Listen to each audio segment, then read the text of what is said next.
Madame la présidente, madame la ministre, madame la rapporteure, chers collègues, l'histoire du jeune Traoré, Laye Traoré, est emblématique de ce que traversent près de 2000 jeunes majeurs étrangers.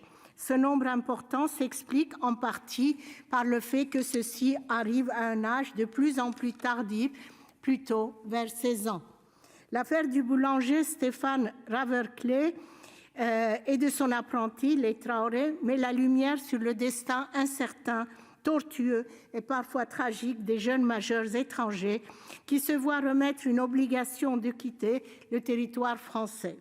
Pourtant, ces jeunes suivent des cours, travaillent dans des secteurs déficitaires en main-d'œuvre et tentent de s'intégrer et de vivre en communion avec la société française.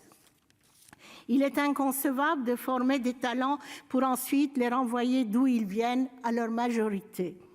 D'après Pierre-François Talley, le directeur de la formation à la Confédération nationale de la boulangerie, il y aurait 8400 postes à pourvoir en boulangerie, en fabrication et en vente. Les autres secteurs ne sont pas en reste, comme le secteur de la menuiserie du bâtiment. Je pense notamment à Armando Curri, nommé meilleur apprenti de France en 2015, qui était qualifié de sans-papiers en or. Parmi ces jeunes étrangers, il y a des Armando, des Laye Traoré, mais peu de patrons prêts à se battre pour garder leurs apprentis. La question de la régularisation administrative de ces jeunes est au cœur de leur prise en charge. Pour ces derniers, pris en charge après 16 ans par l'ASE, le dispositif d'octroi du titre de séjour ne reste qu'exceptionnel. De surcroît, dans le cadre de cette procédure, les jeunes doivent prouver la nature de leur lien avec la famille restée dans le pays d'origine. En effet, il n'y a pas de directive précise, il y a seulement du cas par cas.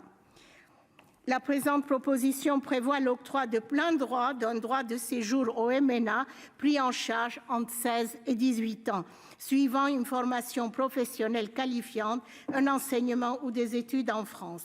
L'obtention d'un titre de séjour d'un jeune majeur ayant été pris en charge par l'aide sociale à l'enfance ne devrait pas être un parcours du combattant et ne devrait pas relever du régime d'exception. Merci. La parole est maintenant